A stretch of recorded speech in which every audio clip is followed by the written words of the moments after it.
Retour sur le plateau de WEO pour la chronique d'Alain Molinari. Rebonsoir Alain, cette chronique Bonsoir, sur Guillaume. la vie durable. Votre invité ce soir, Didier Copin, merci d'être sur ce plateau. Je rappelle que vous êtes le responsable du développement durable à la CCI Grand Lille. Alain, je crois que vous allez nous parler entre autres du JAD.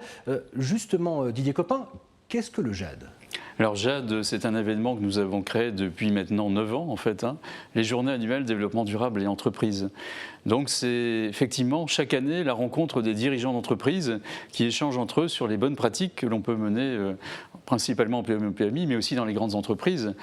Alors aujourd'hui, le développement durable ouvre vraiment des perspectives économiques et JAD nous permet de traduire cela dans le quotidien des entreprises et aussi dans l'avenir, donc au travers de plein de sujets que l'on se propose d'évoquer ce soir. Cette année, donc, le thème choisi, c'était l'éco-conception. Alors, donc, Oui, oui. est-ce que c'est important de penser à l'impact environnemental dès la conception des objets ? Alors c'est effectivement très important puisque déjà les entreprises pour la plupart s'engagent aujourd'hui dans des démarches de responsabilité environnementale et sociale sociétale. C'est également important directement au plan économique puisque aujourd'hui les marchés sont en pleine évolution. Par exemple les marchés publics, on pourrait parler de la ville de Lille, de la communauté urbaine, aujourd'hui dans leur cahier des charges de plus en plus prennent en compte des critères environnementaux et sociaux. C'est aussi l'objet des consommateurs. Puisque vous le savez certainement, il y a un affichage environnemental qui est en cours d'expérimentation en France. Demain, le consommateur en rayon pourra comparer deux produits entre eux au travers des impacts environnementaux. Donc pour l'entreprise PME, c'est vraiment très important de prendre en compte ces évolutions de marché pour justement se différencier et gagner en fait des marchés nouveaux. Alors on a vu un certain nombre d'exposants. Alors donc l'éco-conception, on a vu des objets divers depuis les chaussures jusqu'aux garde-boue, des choses comme ça. Ça concerne quelle partie ?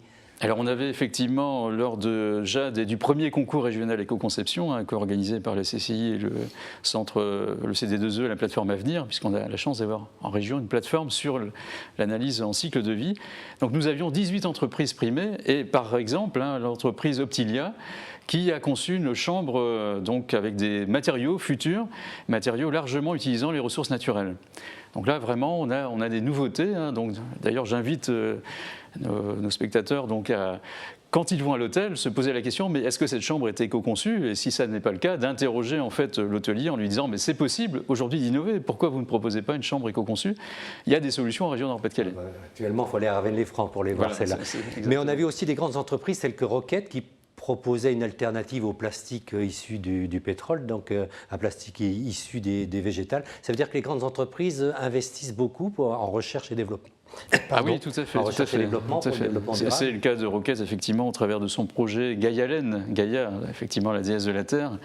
Et donc, au travers de ce projet, effectivement, montrer qu'il est possible d'intégrer dans des plastiques, en fait, des matériaux issus de la nature, finalement. Alors justement, pour que les spectateurs puissent bien comprendre, on les retrouve où ce plastique végétal, dans quels objets qui peuvent peut-être eux aussi utiliser, ou dans leur entreprise, tout simplement.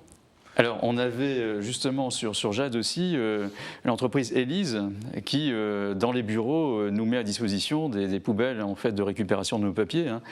Donc, Élise innove puisqu'ils ont proposé au designer Stark en fait, de réinventer la poubelle avec un objet qui est justement conçu, fabriqué avec donc les matériaux proposés par Rocket. Alors Rocket, par exemple, le matériau proposé par Rocket sert aussi pour fabriquer des chaussures, mais ça c'est en Dordogne. Effectivement. Mais le patron dit ça nous sert à relocaliser parce que c'est de la valeur ajoutée. Donc ça veut dire que le logo développement durable, c'est de la valeur ajoutée pour c'est effectivement de la valeur ajoutée puisque quand on fait de l'éco-conception, on se repose aussi la question de l'utilisateur. Donc que veut l'utilisateur? Ça nous permet de repenser le produit, bien sûr en réduisant son impact environnemental, mais aussi en faisant évoluer les fonctions du produit, en faisant évoluer également les usages du consommateur. Là d'ailleurs ça s'inscrit dans une nouvelle logique économique qui est en passe de se développer. Il y a deux leviers là-dessus. On parle de plus en plus de l'économie circulaire parce que justement qu'est-ce que l'on fait des produits en fin de vie? On peut en refaire des matières premières, on appelle ça les matières premières secondaires. Il y a un vrai chantier là-dessus sur la région Nord-Pas-de-Calais avec un pôle de compétitivité qui s'appelle Team 2. Ça nous permet en fait dans cette économie circulaire de valoriser les ressources du territoire aussi par la dynamique en fait du traitement sélectif et en fin de vie de la valorisation des déchets. C'est aussi, en se reposant la question de l'usage, on s'oriente aussi vers l'économie de la fonctionnalité. Parce que finalement, quand vous achetez un produit, est-ce que c'est le produit qui vous intéresse ou pas plutôt finalement son usage?